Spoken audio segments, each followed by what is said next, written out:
Welcome to the program. I'm Chris Kenny, coming to you from Adelaide this week. It's been a dark week in politics when we've seen that the policy failures and political failures of our system can have tragic human consequences. Joining me now to discuss the week's events is the Shadow Environment Minister, Greg Hunt from Melbourne. Thanks for joining us, Greg. Good morning, Chris. Greg, we'll go to matters affecting the carbon tax shortly, but firstly the asylum boat disaster that we've seen unfold off our northern shores. Understandably, we saw political leaders avoiding the discussion of policy and politics yesterday, but we can't continue to avoid it. This was a problem that had been fixed. The people smuggling trade had been stopped, but it is policy and politics that has restarted it over the last few years, and we now have tragic consequences. Well, we do have tragic consequences. At this stage, we know that whilst over 100 survivors have been taken from the water, there are many more that are missing. I've spoken with Scott Morrison this morning, who's our immigration spokesperson. He is very aware that there's still a rescue phase, although the chances of further rescue are looking pretty grim. And then there's a recovery phase. So we are still in that very difficult process. All praise to our search and rescue personnel, both from the civilian and from the military side. They are doing an absolutely critical job, and they're doing it with utmost professionalism. So there is more to be done at this stage. And they're, of course, putting their own lives at risk in undertaking that work, so our hats certainly do go off to all of them. I want to come back to the policy issues with you in a moment, but let's first just remind ourselves of what both political leaders had to say about this yesterday. A very distressing and tragic incident.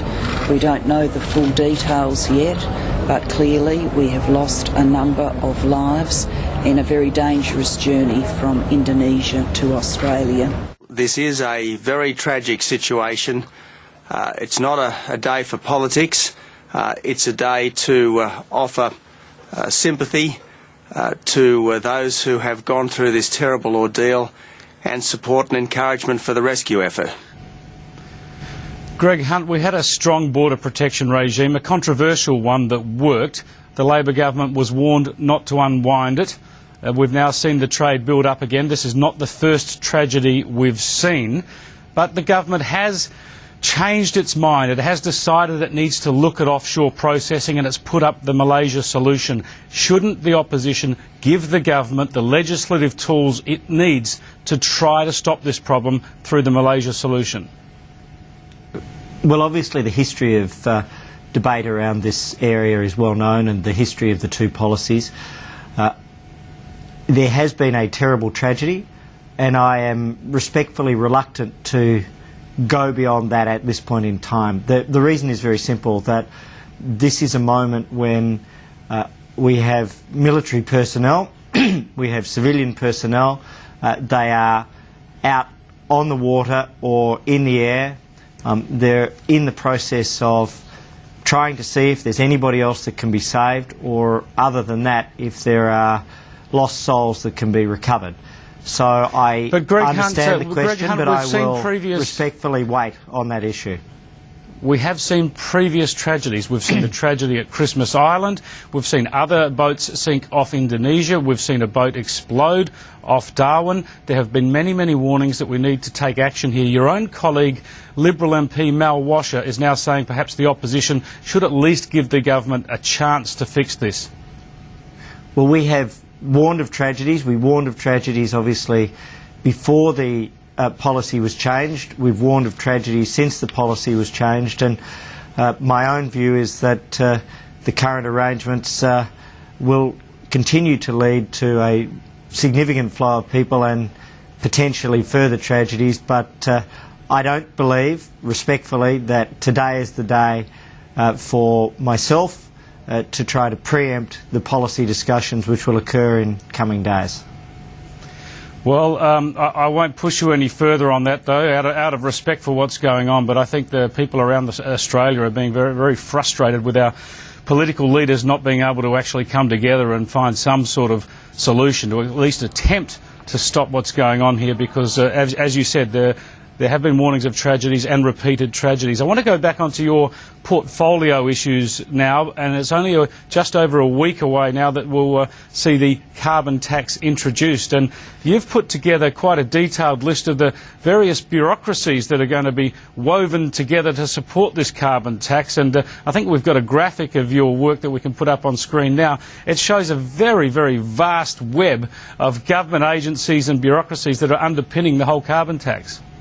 Well, the carbon tax is a bureaucratic empire that would do the Austro-Hungarian Empire proud. I mean, the Habsburgs would be delighted to see a diagram like this. Just imagine 11 different departments, at least 9 agencies, and at least 36 programs. I'm not going to pretend that we have found every little bureaucratic sinecure, but what is evident here is that there is this enormous bureaucratic empire that isn't about reducing emissions, it is about increasing the scope, the scale and the reach of government into almost every element of economic life in Australia. Have you been able to estimate what the cost of all these additional bureaucracies will be? Well, actually we are seeking figures from the government in terms of the total costs, but they have been remarkably reluctant to provide those figures. So that is one of the tasks, to get all of the numbers and all of the figures and all of the costs. But let me put it this way. We know that the cost of the government's industry programs associated with the carbon tax is $9.5 billion. We know that the cost of the Clean Energy Finance Corporation, which is off budget, is $10 billion worth of borrowing, so the national debt will go up $10 billion. So those two components alone are close to $20 billion. That's an extraordinary cost and an extraordinary reach. And what we see at the end of the day is that Australia's emissions actually go up. And we see that all of this is occurring as the world at Rio has gone in the other direction from Julia Gillard. Well, you mentioned Rio, and when you put that web of bureaucracies together, it just underscores the point that if you're to repeal this tax and repeal all those bureaucracies and all those agencies, it's going to be a very, very difficult process for you. But you mentioned Rio. Of course, the Prime Minister turned up at the Rio Plus 20 conference this week, and at least there she thought that the carbon tax would be popular. Let's have a look at what she had to say. Well, as I've indicated to you, I am not pretending that the outcomes here are going to make a huge difference from tomorrow on. I'm not trying to pretend that, but there's always things to discuss and things for the world to come together on, and I'm here as a leader to lend political weight to the discussions that are happening here. Greg Hunt, a good thing that Australia's seen to be doing its bit internationally? Well, let me actually give the Prime Minister a compliment. When she landed, she said that Rio would not make an indelible mark on world history, and she was absolutely right. The leaders have been there for between 2 and 3 days. The text was settled before the leaders arrived, and the text included 49 pages of discussion and 3 paragraphs on climate change. Nobody has adopted the Australian system. Nobody has accepted the Australian approach. The world is perfectly happy to say, good on you, Australia. You do that. You hamstring your economy, but don't expect us to do that. The Rio Declaration for this year is in such a form that it's effectively a reaffirmation of the developing world's right to growth. And as I say, 3 paragraphs in 49 pages. This is an example of the fact that the Prime Minister's going in one direction, the rest of the world is going in another. Well, back on the domestic scene, of course, the carbon tax is going to be the focus of domestic politics for many, many months to come, and it's going to reach a height, I suppose, as the tax is introduced next week. Greg Combet, the Climate Change Minister, is certainly attacking the opposition for scaremongering and suggesting you'll end up with egg on your face. Here's what he's had to say. Those seeking to sabotage that policy are acting against the national interest. Their scare campaign is fraudulent, it's deceitful and it's cynical, and it's not motivated by values at all. It's motivated by pure political opportunism. Greg Hunt, deceitful and undermining the national interest. That's a strong attack on your campaign against the carbon tax. Well, look, each day and each week we hear from Mr Combet and the government a new level of hysteria in terms of their attacks on everybody else. What's the reality?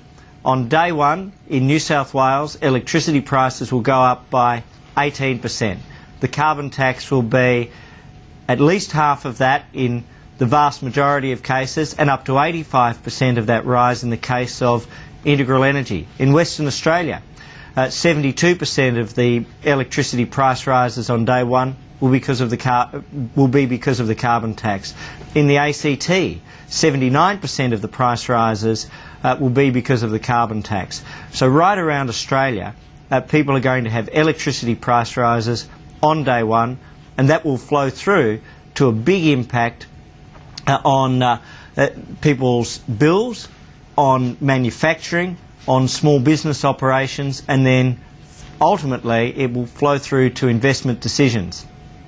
Now, this leads me to one of your big problems, I would suggest, in terms of your promise to repeal the tax. We are seeing some of the increases in power prices attributable to the carbon tax, about half in rough numbers. Now, you're saying you'll repeal the tax. How on earth are you going to force power companies to reduce their prices? Isn't that the triumph of hope over experience, to suggest that when you come in and if you can repeal the tax, you'll actually be able to get power companies to reduce their prices then? Aren't these power price increases going to be locked into the system and you won't be able to force them down? Well, we will repeal the tax. We will do it with or without the ALP, and we will commence on day one. In terms of power prices will be lower by the amount of the carbon tax. That's simply a fact. We've already spoken with the what mechanism will you have companies to force companies to reduce those prices? Well, companies will, of course, have to reduce prices by the amount of the carbon tax. So they will take off the bills the amount which would otherwise have been on the bills. That's why we have the ACCC. That's what we will do to make sure that the carbon tax is taken down from what would otherwise have been the bills. It's not a difficult process. Repealing the carbon tax is simply about removing the liability to pay.